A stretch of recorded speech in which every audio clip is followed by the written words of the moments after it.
Welcome back to the Hawks Nest. This is the Pro Sports Edition. This week, I'm joined by Clay Harrell. My name is Leon Miller. And Clay, NBA trade deadline is coming up. Well, it's past. A lot of things happen in the NBA. We're gonna start with Chicago. We got to start with Chicago. Chicago. They got the biggest trade. They got the biggest deal of the trade.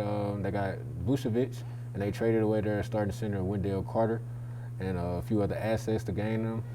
What do you think about that trade? It's just weird to me. I think Chicago is in that weird phase where they think they can go for it, but they're in a conference with the Brooklyn Nets, who have three of the best scorers in the league right now. Yeah. So it's kind of weird to me that they're going after it. I mean, the whole East is kind of going after it, I mean, the Bulls get Vucevic, the Heat get Oladipo, but it's like at the end of the day, why are they all going after it when Brooklyn, Milwaukee's at the top there? Obviously, the Heat were just in the finals, but this Brooklyn team wasn't assembled. So to me, it's just a weird move for Chicago to make because they're outside of the playoffs looking in right now. Obviously, still some time to go. But what do you think about it? Do you think it was a good move for Chicago, or, I mean, is it just weird? I think it was weird as well. I'm not going to lie. I feel like maybe long run it'll be okay because Vucevic is not the youngest, center. He's the star center. He's good. He's an all-star. I feel like a lot of teams in the trade deadline did push to not rebuild, but to get like players to win it all right now. And like you said, they're in the arms race with the best team in the East, probably one of the best teams in the NBA. They're gonna have to beat other teams in the East, like the Milwaukee Bucks and the 76ers and stuff like that. So, I don't really see the purpose in it because you're spending a lot of money. I will give them credit, though, because they only gave up Wendell Carter Jr., Otto Porter Jr., and then 2 first-round picks. And for a guy like Vucevic, he's obviously he's an all-star this year. He plays at a high level every year, and it just feels like maybe if you're another team, maybe why didn't you go try to pull that off? So credit to Chicago for getting a guy like that. But Aaron Gordon goes to the Nuggets, so the Magic just kind of sold everybody. Evan Fournier to the Celtics. They were big sellers at the deadline yesterday. But I think Denver got better too. I mean, you could argue they gave up Gary Harris and R.J. Hampton, but they get a guy like Aaron Gordon that's going to fit their team, I think, perfectly. I think so as well. They gave away Grant, and he's over at the Pistons, and he's going crazy right now. So it's like they need that power forward asset, the versatile forward that could do multiple things for the team and opening up for the other players. Harris was a nice shooting guard, and R.J. Hampton was a rookie. He had tremendous upside. So I feel like Orlando did good as well. They have a lot. Now their team is full of young players. They don't have any more, And they got some assets back, too, to make some draft picks and just get even younger. And that's a team you maybe see in 5-6 years that is pretty solid. And you can look back on these trades, and you can definitely see, like, the direct impact. Let's move on to March Madness because we talked, I guess it was a couple weeks ago now, and we were both on the Illinois train or maybe even Iowa, Ohio State. They're gone. I was on all three of them. I was going to jump off one and probably bandwagon to the other one just in case. Now I can't even do that because all three of those teams are gone. Illinois, Iowa, Ohio State, West Virginia, Oklahoma State, you name it. I mean, it's crazy. I mean, just to see.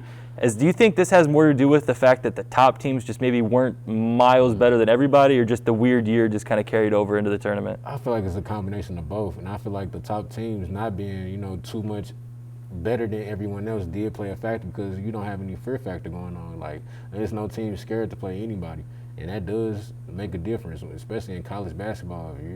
Powerhouse teams get powerhouse effects, and I feel like nobody really had that effect this season, which made everybody play harder than what people are accustomed to.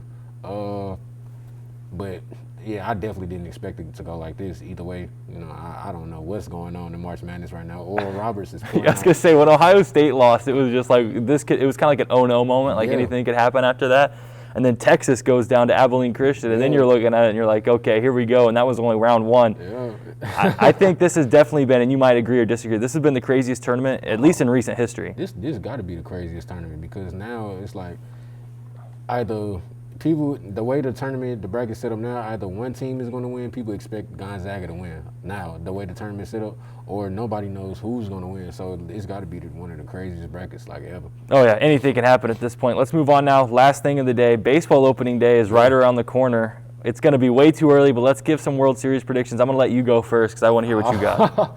Oh, man, I got to go. Okay, so I see you got your Cardinals jersey on. I don't think you're going to pick them for the World Series, though. I'm going to go, let's say NL, we go Dodgers. They're coming off of, they're coming off the championship, the World Series, and they still have one of the most dominant teams. It's going to be hard to pitch around those guys. I mean, that's that self-explanatory. Now in the American League, I'm not really too sure. You want to hear this? You ready for this wild prediction? I'm gonna go. I don't know. You tell me first. What do you got? For my NL, I think I'm going to go.